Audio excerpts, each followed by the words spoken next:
Terjadi perang zaman dirahmati Allah. Nah, ketika jadi perang, Abu Duhaina langsung merobek barisan kaum kafir Quraisy dengan semangatnya. Kemudian sahabat lain juga, masya Allah, kemenangan di tutup mata, hampir menang itu sebenarnya. Karena apa? Dalam sejarah tercatat kaum kafir Quraisy langsung porak-poranda, bahkan banyak yang lari terbirit-birit. Wanita-wanita bilang begini, kalian jangan lari, terlambat kalian, pengecut kalian, ayo balik kembali. Karena emang tugasnya di situ disuruh berubah-ubah untuk menyemangati laki-lakinya supaya jangan lari dan perang. Sampai sebegitunya, mereka takut. Mereka pokoknya kemenangan dari kaum muslimin di pelupuk mata, sedangkan ketakutan meliputi dada-dada kaum kafir Quraisy saat itu. Ternyata ketika kaum muslimin sudah diambang kemenangan, sudah di pelupuk mata kemenangan, harta ghanimah berlimpah. Mereka mengambil harta ghanimah. Nah, yang di atas miler nih, melihat harta ghanimah yang begitu banyak dan berlimpah. Turun. Akhirnya pasukan pemanah sebagian besar turun. Abdullah bin Jubair sebagai pemimpin pasukan pemanah bilang, jangan turun, kita taati pesan Nabi. Tapi sebagian besarnya kalau bisa dihitung Tuhan, ya adalah sekitar 90%. Jadi yang tetap di atas cuma Abdullah bin Zubair dan sedikit dari sahabat-sahabat yang lain taat kepada pesan Nabi. Yang mau gimana lagi? Udah tergiur karena udah merasa menang. Akhirnya Khalid bin Walid sebagai pemimpin pasukan sayap kanan dan Ikrimah bin Abu Jahal sebagai pemimpin pasukan sayap kiri ngelihat dengan jeli orang yang di pasukan pemanah udah turun, kan tinggal gitu loh. Muter dari belakang bukit lereng Uhud, langsung naik ke atas, dihajar dari belakang pasukan pemanah. Abdullah bin Zubair syahid akhirnya. Habis semua dibantai pasukan pemanah, tinggal dikit. Pas udah pasukan tinggal dikit itu mati syahid, langsung dari atas diserang Nabi Muhammad dan para sahabat sampai Nabi itu dilemparin batu sampai nyungsep ke lubang. Hancur babak belur, Nabi luka parah di sekujur wajahnya dan tubuhnya. Bahkan gigi seri beliau itu tambah. Parahnya, parah jalan dirahmati Allah. Kemudian seketika sigapnya itu sahabat Nabi Mus'ab bin Umair, kemudian ada Ziyad al-Asakan, kemudian Abu Duhaina menjadi tameng hidup Rasul, ada di depan, ada yang di kanan, ada yang kiri, ada di belakang. Pokoknya dikelilingi Rasulullah sahabat siap mati. Bahkan siapa Abu Duhaina juga sudah kena panah di punggungnya banyak banget, tapi tetap menjadi tamengnya Rasulullah. Ya Allah ya Rabb, yang wafat banyak banget di perang Uhud, yang jadi tameng Rasul juga wafat. Mus'ab bin Umair juga di tameng Rasul wafat, yang memegang panji perang, kemudian diambil alih oleh Ali bin Abi Thalib, wafat itu karena sabetan pedang berkali-kali. Ya Allah ya Rabb, kalau lihat kisahnya Mus'ab bin Umair dalam perang Uhud sedih banget. Nah, lebih tragis lagi Rasul pilu, yaitu melihat pamannya Hamzah ketika wafat dimutilasi. Yang itu yang jantungnya diambil, dibelah, hatinya dimakan, butinya dipotong, sama hidul ya. Masya Allah, parah. Kemudian Rasul berdarah parah, dan kata Rasul begini, ketika seorang Nabi berdarah, mengeluarkan darah yang begitu banyak di tubuhnya, di wajahnya, apakah kaum itu akan menang? Apakah kaum itu akan menang? Nabi sampai bilang itu dan tidak. Kemudian Fatimah melihat ayahnya bercucuran darah yang gak henti-hentinya darahnya. Lalu Fatimah kompres ayahnya itu dengan air, disiramlah luka ayah dengan air, tapi gak berhenti. Akhirnya Fatimah membakar tikar, lalu setelah dibakar tikar, debunya diolesin ke luka ayahnya dan berhenti darahnya. Nah, selepas itu jamaah dirahmati Allah, kaum kafir Quraisy senang dan senang mereka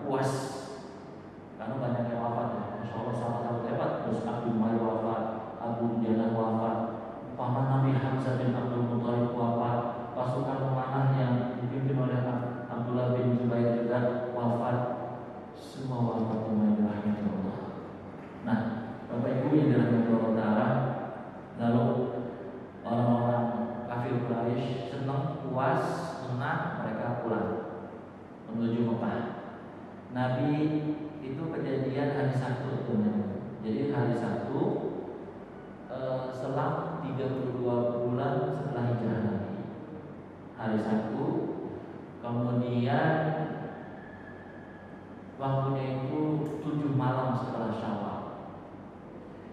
Ketika habis perang Sabtu petang, Nabi pulang ke kota Madinah. Sabtu petang pulang ke kota Madinah. Kemudian mengobati yang luka-luka, ya, masih bercucuran darah, banyak sahabat Nabi yang luka-luka. Kemudian subuhnya Nabi perintahkan kembali dalam keadaan masih lelah letih, masih bercucuran darah, mengejar kaum kafir Quraisy tadi. Padahal masih lelah, tapi Rasul mau mengejar itu dan berangkat habis subuh. Masya Allah, semangat banget gitu. Ya, padahal lagi capek, masih luka, Rasul pergi. Tapi dengan syarat kata Rasul, yang ikut mengejar orang kafir Quraisy itu, yang ikut rangkul, yang ikut rangkul, ya. Padahal dikit ya yang dikejar. Nah, siasat Nabi ketika sampai di dekat orang-orang kafir Quraisy beristirahat, mereka lagi euforia, lagi senang-senang pesta-pesta. Nabi membakar api unggun yang besar. Ini siasat Nabi, membakar api unggun yang sangat besar. Siasat Nabi. Nah, lewat yang namanya Ma'bad Al-Khuzai. Ma'bad Al-Khuzai lewat, kaget dia.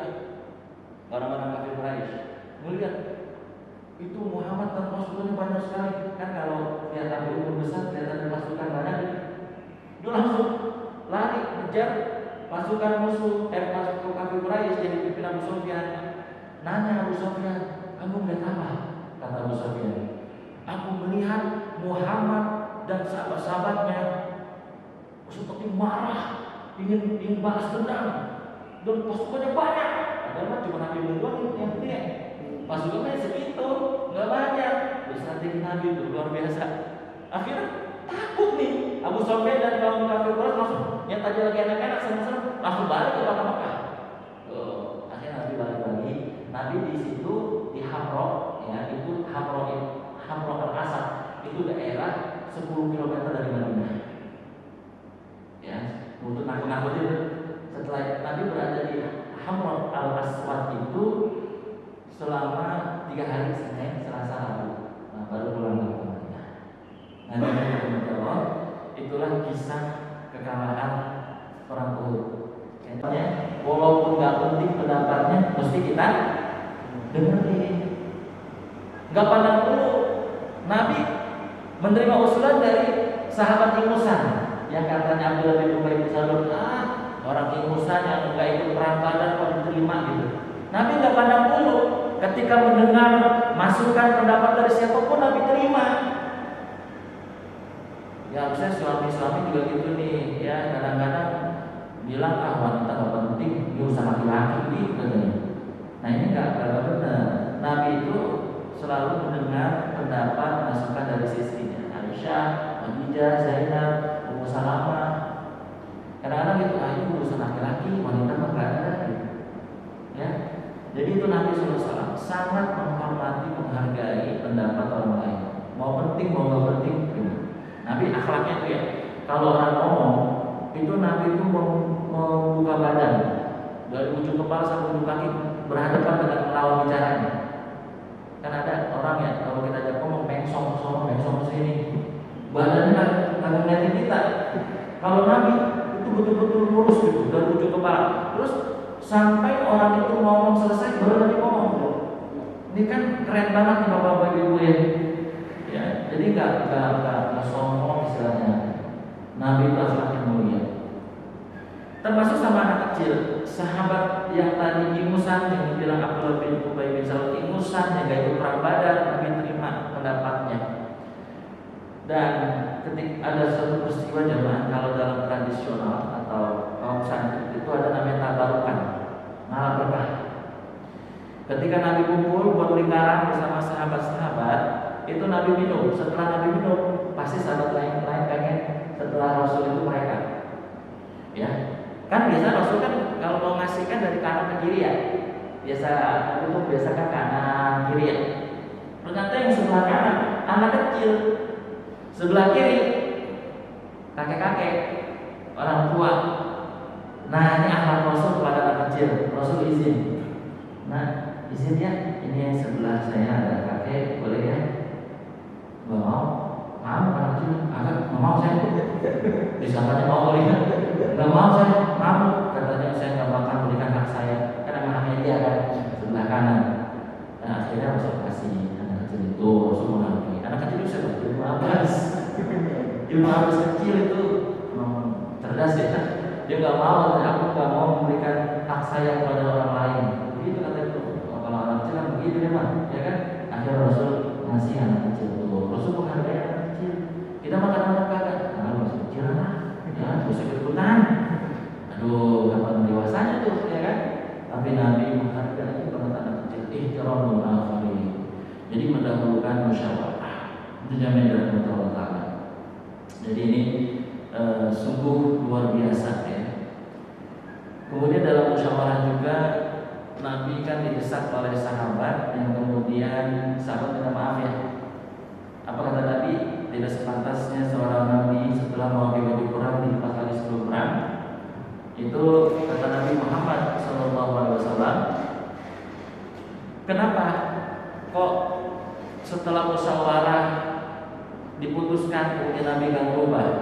Nabi ingin menunjukkan tekad dan keteguhan dan sebab kalau cepat berubah ya nggak bagus gitu, untuk kayaknya kok nggak yakin gitu. Makanya Nabi tetap mengambil pendapat itu untuk menunjukkan tekad niat yang kuat gitu. Itu zaman dari Allah. Itu pelajaran yang pertama. Kemudian pelajaran kedua, pembelotan dari kaum munafik dari barisan kaum muslimin. Itu hikmahnya apa? Biar jelas nih, Allah ingin membersihkan orang dari orang munafik. Kan jelas dari itu. Orang mukmin ini yang ikut setia sama Rasul dan ini orang munafik. Jadi hikmahnya itu untuk dibersihkan. Ada pembelotan dari kaum kafir Quraisy. Itu hikmahnya dan dalam Allah Ta'ala. Sebenarnya alasan orang kafir Quraisy apa katanya?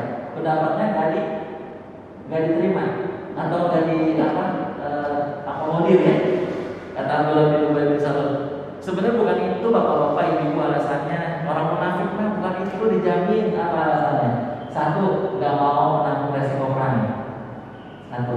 Yang kedua, rakus sama yang namanya ghanimah. Ya kan? Yang ketiga, takut. Pokoknya nggak mau menanggung resiko perang sama mau rakus terhadap ghanimah. Jadi kalau perang itu kalau ada ghanimahnya. Makanya kalau ada yang munafik itu kalau perangnya jauh, panas, nggak mau orang munafik. Tuh, jadi gitu. Nah sama pelajaran ketiga, ketika Nabi kalah, itu gara-garanya apa? Duniawiyah. Orang yang pasukan pemanah tergiur dengan ghanimah. Jadi perang Uhud ini sebenarnya terbagi dua babak. Babak pertama hampir menang disebabkan apa? Masih sesuai amanah Nabi, masih teratur, menang. Babak kedua kalah karena tidak sesuai dengan amanah Nabi Muhammad SAW. Karena apa? Karena tertarik dengan duniawiyah, bukan karena Allah. Kan dalam hadis hijrah juga begitu ya. Barang siapa yang hijrah karena Allah dan Rasulnya, maka dia dapat Allah dan Rasulnya. Dan barang siapa yang hijrahnya karena dunia dan wanita yang dinikahinya, dia juga dapat itu doang. Jelas ya? Tuh. Nah, ketika berubah para sahabat pasrah lillahi ta'ala, enggak karena wanita, enggak karena dunia, ngejar pasukan kaum kafir Quraisy, walaupun cuma masa kaki unggul besar-besaran doang, padahal mulai dikit, takut nggak bisa? Gentar nggak bisa? Karena niatnya berubah. Yang tadinya di dunia berubah menjadi takut. Jelas kan? Allah menanamkan rasa takut tidak ada dari kaum kafir Quraisy melalui siapa tadi? Ma'bad al-Khuzai yang kebetulan dia kaki umur besar. Jelas ya Bapak? Nah, jadi preparasi kita jangan sampai niat kita karena yang lain, karena Allah, karena Allah dan karena Allah, untuk Allah karena Allah. Qul inna salati wa nusuki wa mahyaya wa mamati lillahi rabbil alamin. Enak deh kalau semuanya karena Allah, itu hasilnya gak mengecewakan. Semuanya karena Allah. Nah, jamaah dirahmati Allah Ta'ala, tahukah kita di mana Nabi musyawarah setiap melakukan peperangan atau ingin berperang dan ingin mengatur roda pemerintahan di masjidnya Allah Subhanahu wa Ta'ala. Dulu di zaman Nabi, kenapa Nabi maju? Karena menjadikan masjid sebagai sentra peradaban. Ya kan? Di zaman Nabi, Khulafaur Rasyidin. Berubah-berubahnya masjid cuma dijadikan buat tempat sholat. Ya kan? Dan ritual ibadah itu aja pada zaman siapa? Bani Abbas. Ya. Tapi semenjak Rasul dan Khulafaur Rasyidin, masjid menjadi multifungsi. Dia bisa buat mengatur pemerintahan dan masjid, insya Allah, untuk merawat luka-luka orang yang perang, luka-luka dari mana? Di masjid. Bahkan masjid di zaman Rasul kayak asrama, yaitu para sufah, orang yang nggak punya rumah, itu tidurnya tinggalnya di masjid. Wah, pokoknya di zaman Nabi Muhammad SAW itu masjid sangat-sangat maju, peradabannya luar biasa. Dari masjid yang pertama kali dibangun oleh Nabi kan masjid waktu hijrah ke Madinah, Masjid Quba, kemudian Masjid Nabawi. Masjid Quba dulu baru Masjid Quba sampai sekarang masih ya, masih ada tuh di Masjid Madinah yang sangat-sangat kokoh ya. Hanya orang Madinah kalau sampai Madinah pasti mau sholat di Masjid Quba karena seperti pahala umroh dan haji. Itu jamaah dirahmati Allah Ta'ala. Jadi utama Masjid Quba. Jadi luar biasa. Nah, di Jakarta Selatan, tepatnya di Mampang Buncit, itu di Bangkat 2 Jakarta Selatan, itu ada masjid yang aktif banget. Jadi betul-betul masjid itu terasa dari umat oleh umat untuk umat, dari jamaah untuk jamaah, itu terasa banget. Jogokarian juga begitu. Wah, kalau kita ke Masjid Jogokarian, saya sering udah bosan sampai orang asli pesantren Jogja kemarin baru sholat. Ya, alhamdulillah udah mulai masuk, tapi lama-lama udah masuk sekarang. Tapi anak saya yang di Banten udah masuk bulan Juni. Bulan Juni, alhamdulillah sih aman, sampai sekarang sehat semua. Yang di Jogja baru nih. Itu macam-macam di Jogokarian. Ada ekonomi. Pokoknya itu bentuk masjid, bukan hanya buat ritual ibadah. Coba ditanya sama siapapun, kalau ditanya masjid zaman Nabi, pasti itu. Enggak cuma buat ibadah, sholat, tapi juga untuk berbagai hal, termasuk ekonomi umat. Saya kaget, saya senang, saya dapat kabar ada rencana Masjid Al-Amin mau buat ini apa itu kopi, akad kopi apa ya? Saya kayak akad nikah namanya. Tapi nggak apa-apa, ada keren juga akad kopi. Nah, ini bagus banget, apalagi dalam pandemi seperti ini ya. Ekonomi harus tetap jalan, apalagi banyak yang imbasnya, dampaknya karena COVID ini banyak. Ya, termasuk mungkin pemuda-pemuda Hamas kali ya, kena juga dampaknya ya.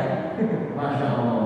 Nah, dengan adanya seperti ini, ya Allah, itu rencana mulia. Dan jarang ada yang seperti itu.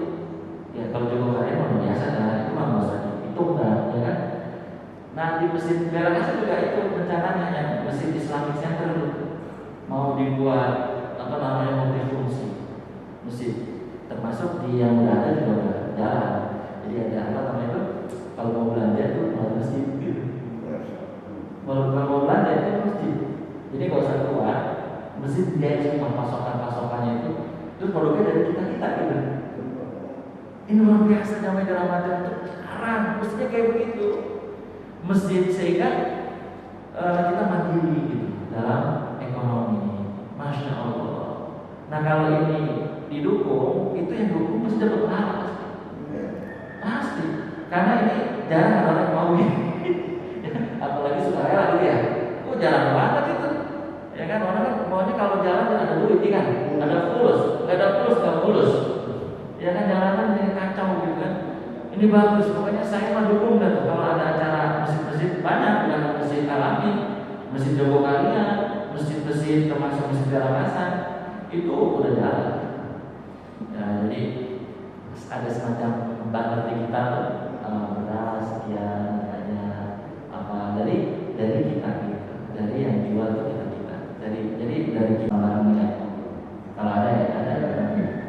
Mohon maaf saya mau langsung pamit Bapak Ibu ya.